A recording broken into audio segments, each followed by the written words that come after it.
Can you hear me in the back? Good. So it's an honor to be here today participating in this workshop. I don't know about you, but I've had a blast. I'm learning a lot. We've learned a lot about the genome and specifically how the environment influences genome fluidity. And the big task is to put this in relationship to humans. And you'll see from my talk that that's really a task for me, but also, not just humans, but our health.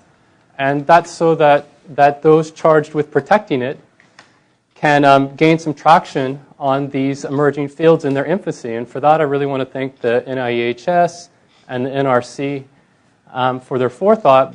But really, I want to thank the participants who are sitting out there and who are listening in on the webcast. It's really heartening to see this kind of dedication.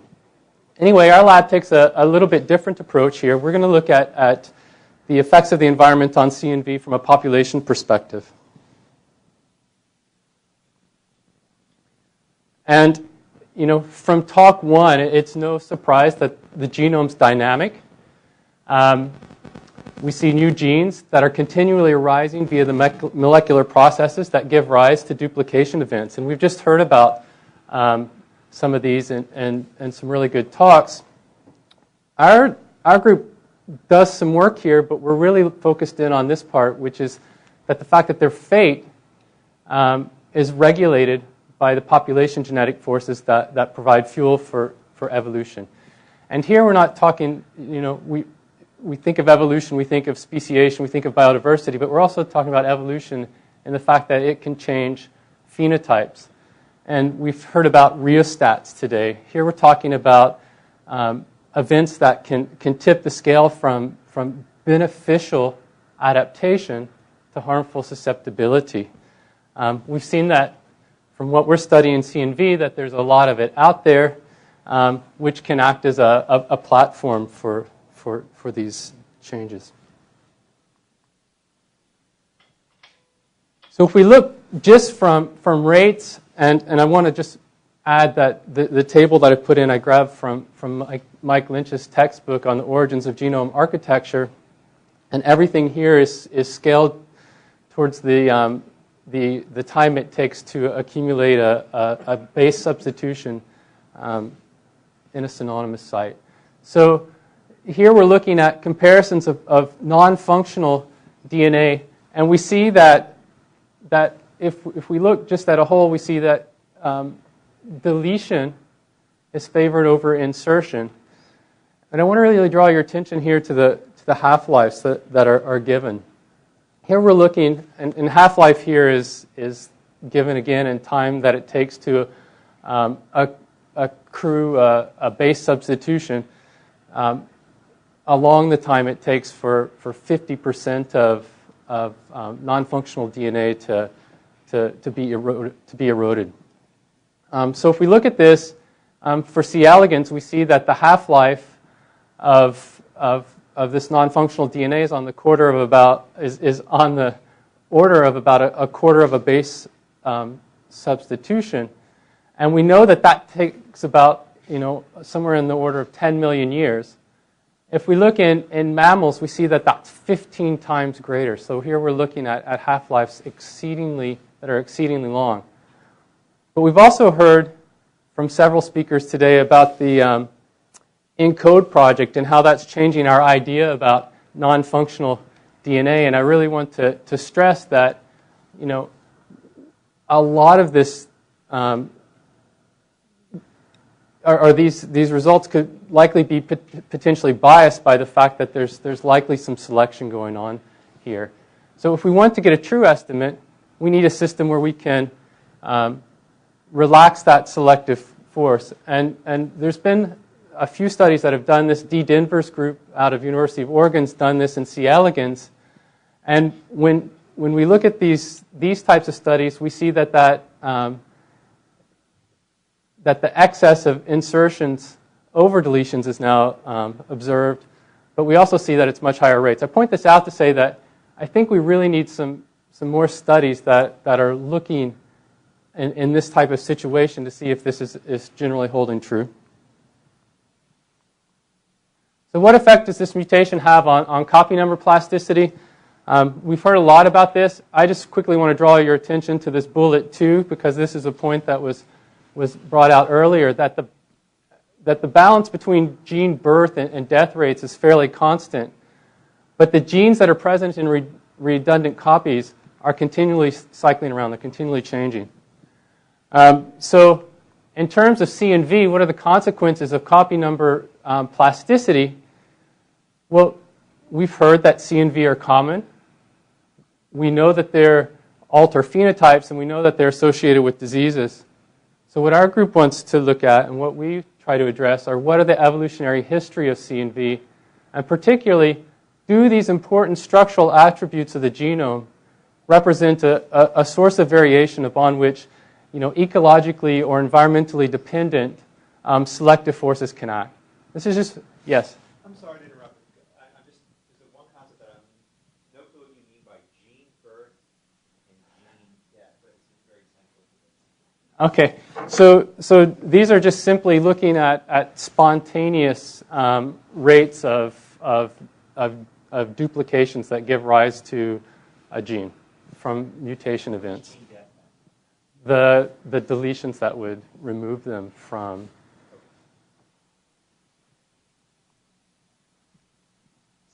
Is that good? Okay.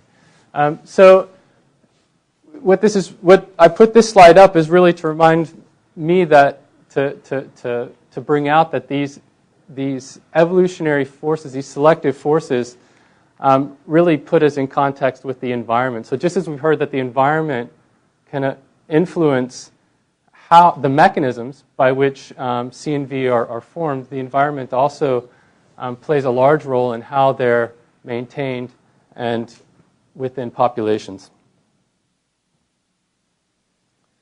So there's some challenges in taking this approach, and there's a recent review by Rebecca Iskow out of Charles Lee's group, and I would invite you to read it. It was really good. But I want to simply, just summarize, and here are some of the challenges. And that's genotypes can be hard to establish, since C and V are often multi-allelic within populations. So I think if we look at the human amylase 1 gene, it can appear from anywhere between 1 to 15 copies between individuals. Tests that rely on amino acid substitution or even linkage-based tests are not applicable to all C and V. Here we have to compare to a neutral model, and establishing that can be quite difficult. And also, high-identity duplicates are difficult to assemble, and thus they're often underrepresented in reference genomes. And this is a big push because, what it takes to be a reference genome these days, that bar's becoming lower and lower. And for studying C and V, we really need to push for really high-quality reference genomes so that we can map back to. So with that, I want to bring your attention to the model that we use in the lab, and that's this microcrustacean, this water flea. It's Daphnia. And Daphnia, it's cosmopolitan. You find them everywhere, from the near Arctic down to the equator and all around the globe. And what that means is they've adapted to survive and thrive in many different environmental conditions. It's arguably the species we know most about its ecology. So in terms of understanding how the environment influences, it's one that we know quite a bit about. It's a keystone species, meaning it's central to the ecology of freshwater ponds and lakes. But more importantly, now we have a well-characterized genome for this. And what I want to hopefully get across in the next series of slides is that the genome attributes, the genome biology of Daphnia, make it particularly appealing for these types of studies of looking at copy number variation within populations.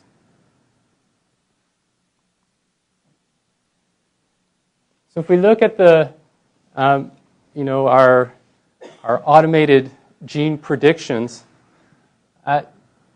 we see that Daphnia has one of the, if not the highest. Is ending now. Please hang up. It can't be that bad. Your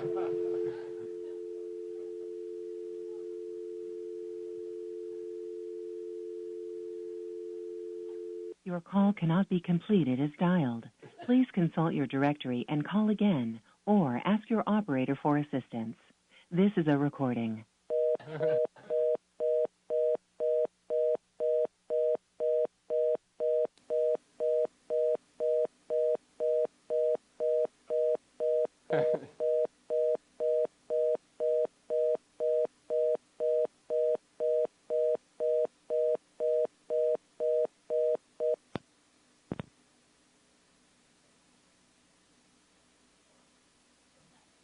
Okay. So if we look at our predicted gene models, we see that Daphnia has Your call cannot be completed as dialed. Please consult your directory and call again, or ask your operator for assistance. This is a recording.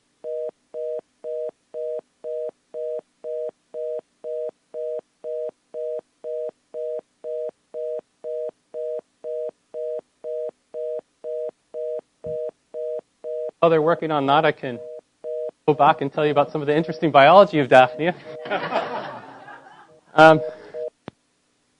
It's pretty exciting if the Daphnia are presented with a chemical cue in their environment that a predator's around. Within their same generation, they can make these elaborate spikes that say, Your call cannot be "Tasty, please don't eat me." Please consult your directory and call again. Or we see that, another reaction to the environment here in low oxygen conditions. You see these bright red Daphnia appears. They have to make hemoglobin to form that they store oxygen in, but this has tremendous behavioral impacts because this makes them more visible to these visual predators.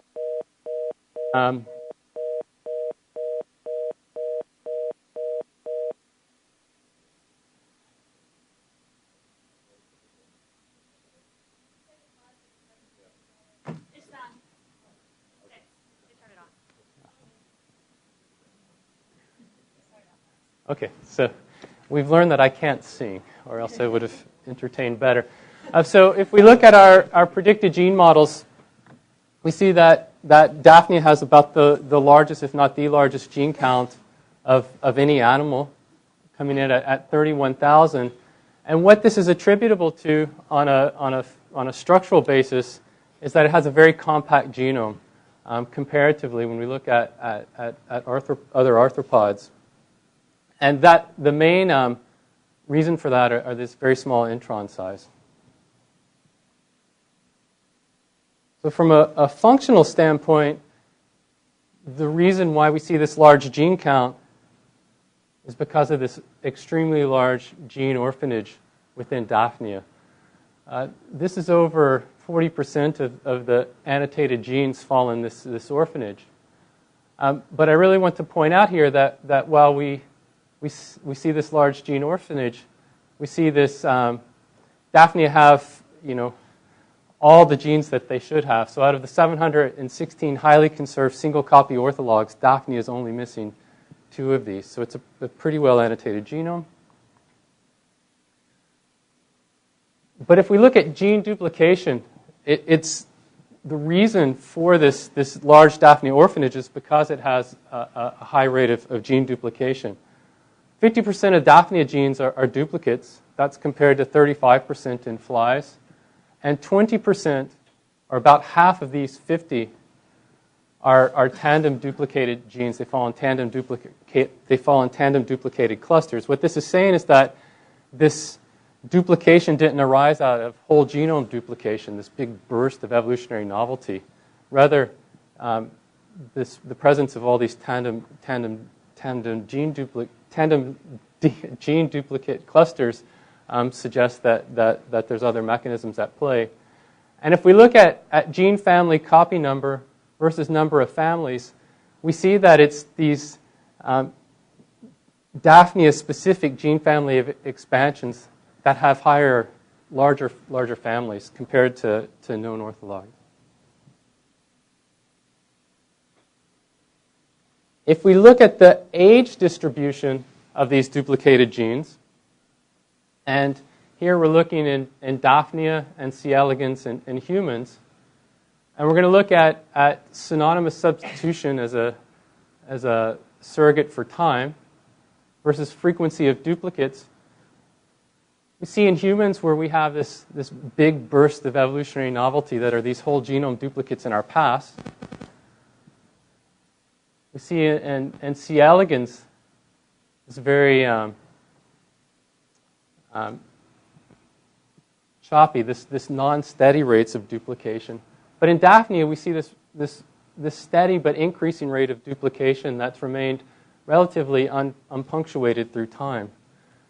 And if we survey just the most recent duplicates, looking at those with less than 1% or less than one synonymous substitution, we see that this is really owed, within Daphnia, they have an extremely high gene birth rate. It's about 30% greater than even in humans. And this is important for the types of studies we want to do, because what it allows us to do is we can study genes that were born yesterday. So if we want to look at how these things are maintained within populations and brought to fixation, we can see these duplicates as they're happening. And so one other thing we can learn about the genome of Daphnia is well, what about these duplicates in terms of being a source for selection to act on? And here we're looking at the metabolic pathways within Daphnia in this circuit diagram, and in green are those that are found within Daphnia. And here what we're suggesting is that if we see these duplicated genes just scattered throughout here randomly, then that would suggest that the forces are random that are acting to maintain them. But rather, if we see them in distinct locations along these metabolic pathways, that would be evidence that selection's acting to preserve them around shared function. And indeed, that's what we see. That's what's highlighted by these bright red and yellow bars. These are where the duplicated genes are observed within Daphnia, and they're in very specific locations. So what this is telling us is that Daphnia have a large amount of gene. They have a high gene count that's due to a large amount of duplication. These duplications aren't coming from one big burst, but rather they're happening over time at increasing rates. And we now have evidence that selection's acting on them. So now we want to move from this looking at a single reference genome to what this means in terms of C and V segregating within populations. So we're going to take a multi-population approach. And here we're going to turn our attention to a natural selection experiment carried out for us in Sudbury, Ontario, where they've experienced over 170 years of industrial mining. And this is, while this looks very beautiful here, it's left a lot of destruction. Over 60,000 square miles of forest damage, over 100 square miles completely barren. But from the Daphnia standpoint, it left over 7,000 lakes completely decimated by acid and metal stress. And so here we have this experimental playground to work. And so our approach is we go out and we sample a number of lakes in this Sudbury region, and we sample a number of lakes in a geologically similar region, but one that lacked the metal inputs, so a set of reference lakes. We bring individual Daphnia isolates into the lab, we genotype them, and when we do that, we see this structure. It falls out into three clades. We have two monophyletic clades, one that's composed here of Daphnia, strictly from that mining region, one that's composed of Daphnia primarily from the reference region with a few from the mining region, and we have one paraphyletic clade, but it clusters more closely to this other clade. So what it really sets us up with is looking at Daphnia that fall here versus here. Now we keep these in clean laboratory conditions, and we've had them there for over, well, now it's about 100 generations, but when we did these tests, it was at about 20 generations in clean laboratory conditions. And we want to simply look at what are this is performance reduction, so this is inverse fitness. So the higher the bar, the lower the fitness, and the lower the bar, the higher the fitness. And we're looking across these three clades. Remember, clade A's from that mining region, and the presence of arsenic, nickel, and cadmium. And what we're seeing now is you're immediately drawn in this clade A from this mining region, this increase in fitness in the presence of cadmium. This was after, being in clean laboratory conditions for over 20 generations. This is genome encoded, this is heritable, this is adaptation. If we look at this in terms of individual response, here, and here we're going to look in the presence of half a microgram and 1 microgram of cadmium, we see that there's not just, there's a lot of variation in how this adaptation is occurring. And that's something we really want to try to see if we can make sense of, is understand this variation that's occurring and how these organisms are adapting to cadmium stress. And so the first thing we did is we take an array CGH approach, looking for copy number, and we see actually, so what we're going to do is we're going to take 12 isolates, 12 unique genotypes from adapted populations, 12 unique genotypes from non-adapted populations, and we're going to hybridize these and compare each of these against our reference genome. And the one thing that we're immediately drawn to, if we look at the mean of these intensities for adapted versus non-adapted, is that there's a lot of segregating C and V. And here we're just highlighting in the colors those C and V that are significant, that are segregating between whether you're adapted or non-adapted. And without getting into what they are, I just want to point out that there's a lot. We've also done expression studies on these to get at this next part, because it's a complicated tale. If we look at these, only about 5% of these segregating C and V are significantly correlated with differential expression. If we look at work in Drosophila, where they're looking at homozygous regions of chromosomes, they're finding that's around 20%. And only about half of this 5% are positively correlated with dosage. So let's make sure that's clear. Only about half of the 5% is positively correlated with dosage. And that's about the same number that's been observed in Drosophila as well. But if we go on and look at correlations, because we have several measures of phenotype, we can look at the percent of those C and V in adapted and non-adapted, with one of our measures of phenotype as assimilation rate of cadmium. And then we have their performance reduction, and we have those in half a microgram and 1 microgram of cadmium. And what we're really drawn to is if we look in this higher concentration of cadmium within the adapted, we now see this big jump. We see 13% of those segregating C and V are showing a strong positive correlation with that phenotype. What that's saying is that if we go back to here, this 13% of those segregating C and V are correlating strongly with this variation that we're observing in that phenotype. Is that good? Okay. So if we now take, I want to walk you through one example of a gene that fits the bill of correlating strongly here and correlating strongly here, and that's the metallothionein gene. And so here we're looking at metallothionein 1. If we look at its transcription in non-adapted Daphnia, it's a metal-inducible gene. This gene is 30% cysteine. It forms 2 pockets. These pockets form reservoirs for metals. Metals enter these pockets, and it binds the metals and forms a protective surface. They're also induced by metals. And so if we take non-adapted Daphnia, expose them to cadmium, we see increase in transcription. If we take adapted animals and expose them to cadmium, we see a lot higher induction. But note that that's not a hyperinduction. These ratios are quite the same. What's really driving this is this increase in basal expression. So there's an interesting thing. If we look in the 3rd exon of the metallothionein 1 gene, we see a SNP. And this SNP segregates adapted and non-adapted Daphnia.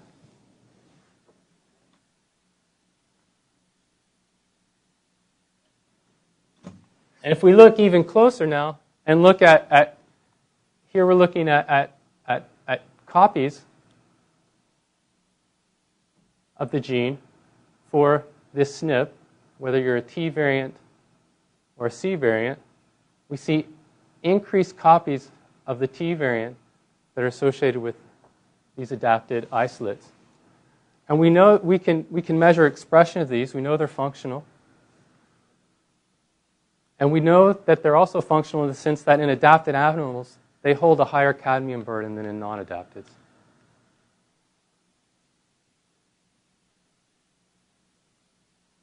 So the C variant is favored in adapteds. You see more copies of it in adapteds, but comparatively, there's more T than C. If we look at where these fall within the genome of, here we're looking at the reference genome, and we're looking at a MAV alignment, where we see big chunks that are being duplicated. We see that there's larger big chunks of homology. We see that there's larger duplication or more duplications happening here. We also see that this is happening on a region of the it's hard to say with the interruptions, but we'll go with it. That these are happening where there's a lot of nucleotide diversity. So likely what it's really saying is that this scaffold's a lot more dynamic region of the genome than this scaffold. But here's the beauty about Daphnia. Because of their reproductive cycles, we have access to past populations. So as part of their life cycle, they can produce eggs, and these eggs get encased in amphibia, and these amphibia settle out in lake sediments.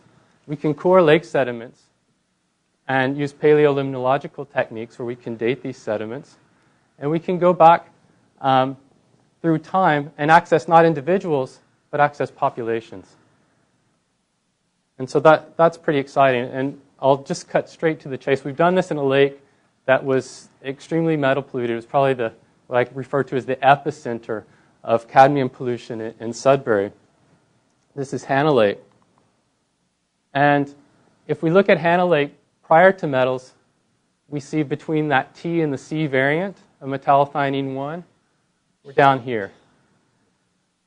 The big selective force of mining comes in, and now we start to see just this movement where we see this increase in the T variant, and this is the same variant that's associated with increased copies in those adapted populations in the current extant populations.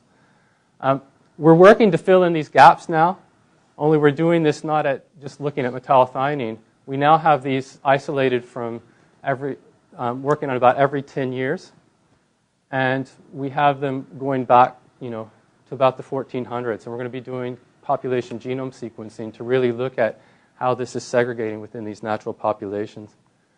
And so you guys can read this, but my task was to really ask the question, or try to get at the question of how did Daphnia, our findings in Daphnia relate to humans? And what I would like to argue is that likely the mechanisms that are leading to the variation are similar. What's going to be different are the population genetic drivers. So in Daphnia, we have high effective population size. We have short generation time. We have high duplication rates. What this means is they have a very strong selective coefficient, a strong coefficient of selection. And we see adaptation within Daphnia. In humans, it's quite the opposite. We have very small effective population sizes. We have long generation times. And what that means is our selection coefficients are quite low. And so when we want to think about this, maybe that's swinging the pendulum into this idea that the C and Vs that we're going to capture in human populations are going to be more of those that are associated with negative outcomes with disease. But just something I was told that I could throw something out there provocative. So with that, I want to thank my collaborators. I really want to acknowledge John Colburn, who's moved from Indiana to University of Birmingham in the UK, and our lab group. Everyone in here has played a role in what I've shown you, and thanks to the NIHS for funding.